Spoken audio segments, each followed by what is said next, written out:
Americans are now obese. We have a huge number of people who are overweight, and so many people are saying, what's the best way to lose weight? Well, that's a question that many Americans are struggling to get the answer. Our next guest says he found a surefire path to a wellness revolution. Vitamins, health food, exercise, fitness clubs. Despite this growing trend, only a small percentage of Americans really understand what it takes to stay healthy. In 1996, Paul Pilzer, a world-renowned economist, became interested in the field of health and made some significant discoveries of his own. He then wrote the book, The Wellness Revolution. 61% of our population is overweight. And worse than that, 27% is clinically obese. That's overweight at a point where you don't know where to turn.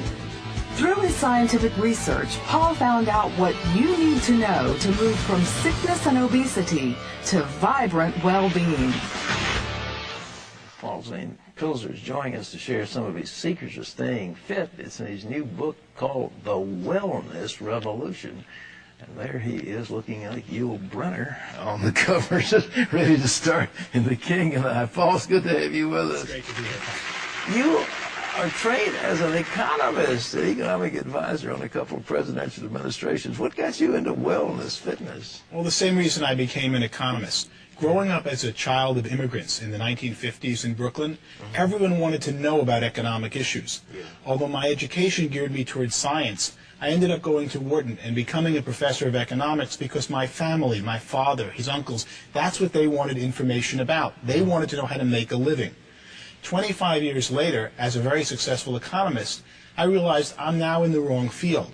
What people mostly need in the United States, the number one problem today, is health, as evidenced by the fact that 61% is overweight and 27% of our population, that's 77 million Americans, are clinically obese. That's shocking, isn't it? It's even more shocking to look at the trends. 20 years ago, the numbers were less than half that.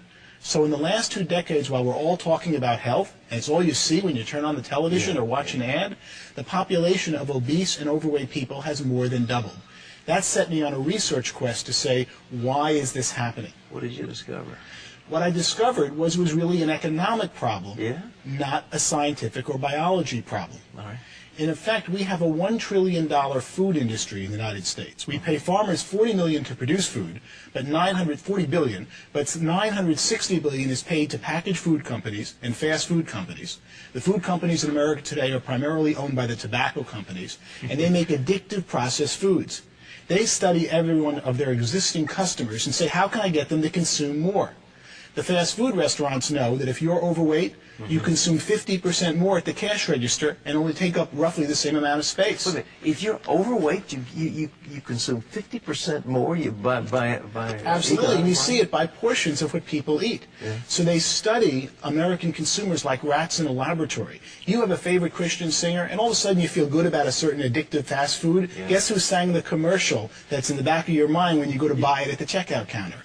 They study Americans like rats to increase consumption of their food products, and in doing so have more than doubled obesity and overweight in the United States. This is unbelievable, because we have a health problem that's crowding $1.5 trillion. It's run away, and obesity is one of the major causative factors: heart disease, high blood pressure, so on. Everything, and really most of our medical problems today that are non-pediatric or non-geriatric stem from being overweight and obese. So as I studied it, I realized that the answer was an economic problem had caused being overweight and obese. As I studied it, I saw America ready for a revolution, a wellness revolution, and that there was a new industry emerging called a wellness industry. We spend $1.5 trillion on medicine, which is really the sickness industry. That's right. It's not really health, it's about when you get sick, they treat the symptoms of your disease. We currently spend, and that's what amazed me the most, $200 billion on wellness, fitness clubs, healthy foods, vitamins and supplements. Most of that didn't exist. When I ran the numbers, I could see that the $200 billion wellness industry, which is primarily today upper-class baby boomers who are consuming them.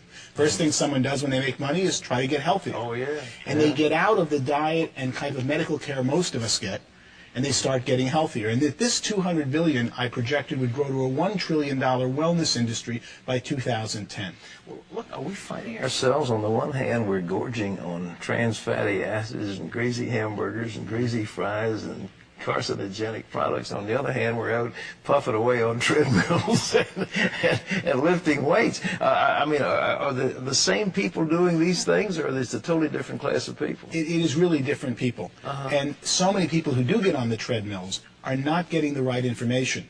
The problem is that the food industry controls, in effect, our television. Look at most commercials today for television shows are food companies. Sure. And they try to get their consumers to eat more and more of their existing foods. As the food industry focuses on those who are overweight, they make them more and more overweight. And then when someone says, I want to lose weight, I want to get healthy, they get misinformation out there because they've got this industry that controls our media that is constantly saying, how do I get you to eat more food? What should people do to lose weight? What are the tips? Well, I didn't write a book to come up with tips, but I came up with quite a few in doing my research. All right. The main one is really timing. From the time you're hungry, if you start eating food, your stomach doesn't tell your brain that you've now sated and had enough food until 15 minutes have passed.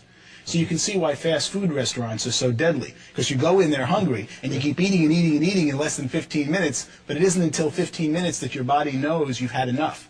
When we used to eat with Grandma and they took time between each course, you naturally controlled the amount you eat because it took 15 minutes between courses, and that told your body to stop eating. What supplements? People spending a lot of money on vitamin supplements. Is there anything that people should be looking for? The main thing they should be looking for is to see that their supplements are real. 1/3 of the supplements that you purchase today in the store are not in the bottle what says on the label, because supplements are an unregulated industry in this country.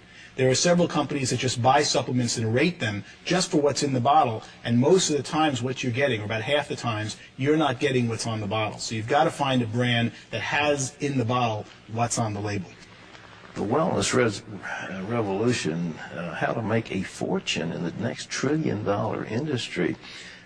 Where do people make money in this thing? Well, that's what I started to discover. I could see that there were 15 million Americans of 300 million were getting healthier as they aged. You're a great example about that, especially when we see you on television. As you get older, you're stronger, you're better fit. What's going on? It's people who have time to focus on it are seeking out the right products and services to make them healthy. And that's when I could see an emerging $1 trillion wellness industry. One of the most surprising parts of my research was to find that it already reached $200 billion. But if you think of what you now spend on supplements, on fitness, on weight training, and time and money that you never dreamed you even needed 20 years ago. That's exactly right. You are a very typical consumer of this upper crust that's becoming and will become the entire nation, I believe, as this new wellness industry emerges. Well, boy, I hope you're right. But so, ladies and gentlemen, how you could A, be well, and B, make some money at the same time. This book, The Wellness Revolution, where you can get it? It's by Wiley Press. Is it available in bookstores? Should be in every bookstore around the country. Paul, Zane, Pilzer, thank you so much for being with us. Thank you very much. It's a real honor. All right. Terry, what's